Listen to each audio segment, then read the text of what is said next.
गरीब लोकों कटुछि ration card विभागीय मंत्री राशन कार्ड काटिबारे व्यस्त एमती अभियोग बारंबार आसिबा परे राशन कार्ड अव्यवस्था को नहीं गत किछि दिन तले बारबाटी कटक विधायिका सोफिया फिरदौस विभागीय मंत्री उपरे वर्षिथिले परे रिटेल डीलर एसोसिएशन रो कार्यकारी सभापति और संपादक मध्य समान अभियोग आनिथिले। गरीब लोक पई राशन चाउल केवल चाउल नुहे बरं गोटे परिवार को चलाइबार गोटे सहारा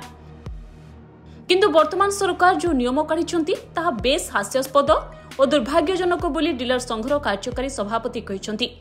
आवश्यकता तो आपण माने जानिछंती आपणक माध्यम रे दीर्घ 4 वर्ष धरी कोरोना समय डीलर माने जो कार्यरत अछंती महामारी कोरोना समय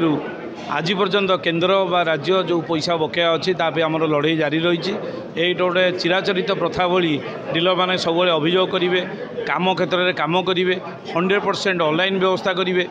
किंतु डीलर को तांको प्राप्य पाई लड़ाई करिया को पड़ुछि। ये गोटे बड़ समस्या रही देश में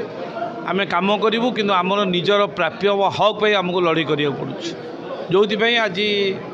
तो प्रति वर्ष आमर डीलर मीट हुए एवं अतिथि नेता समस्त की सही अभियोगटी आम कहूँ एवं जोटा कि ठिकादार मान समस्या रही जिते जहाँ आम कहले कहीं शुणुना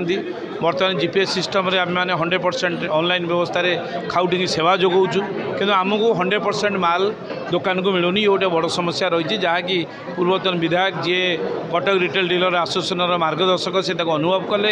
एवं से केमी संशोधन हम उच्च कर्तृपक्ष सहित आलोचना करेंगे गोटे प्रतिनिधि मंडली कटक रिटेल एसोसिएशन प्रभात बाबू नेतृत्व में जाई ये जो टेक्निकल समस्या रही गुरुतर आलोचना करेंगे कि आजिकार बैठक में एक विशेष आलोचना है। मान्यवर मंत्री को आम दृष्टि आकर्षण करूँ। मान्यवर मंत्री जो कटक अक्टोबर मसरे आसते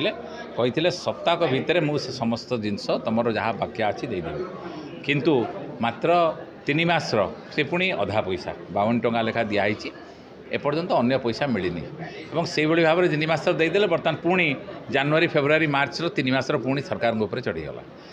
साधारण बंटन व्यवस्थार नियम रही जे पारिश्रमिक अग्रिम भाव में दि जावा कथा अर्थात आपण सामग्री बंटन करने पूर्वर आमको पारिश्रमिक मिल जाऊला किंतु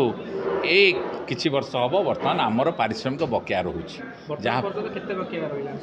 आमर 22 मासर संपूर्ण आपणकर बाकिया रही एवं आपड़ जदि देखिए कोरोना महामारी समय 6 मास और एबेकार 18 मास एमती मिसेकी पाखापाखि आपड़ जदि देखिए ताले 24 मास हो गलानी आमर बकेया मिलना। तेबे गोटिए पटे डीलर मानक 22 मासर बकेया पाउना बाकी थिबा बेले विभागीय मंत्री जो भूत कार्ड कथा कहउचंती ताहा संपूर्ण मिछ। हुए तो किछि अयोग्य हिताधिकारी थाई पारंती जेहेतु 90 भाग ई केवाईसी होई सारिछि तेणु भूत कार्ड कथा को हास्यास्पद बोली कहिसंती डीलर महासंघ। पुणी नियम अनुसार आयकर दातांको राशन कार्ड कटिबो बोली जो नियम ताहा मध्य संपूर्ण युक्तियुक्त नुहे तेणु सबु उपरे नजर देवाकू रिटेल डीलर एसोसिएशन पक्षरु कहा जायछि। कटकरू विश्वजित नायकଙ୍କ रिपोर्ट धरित्री लाइव।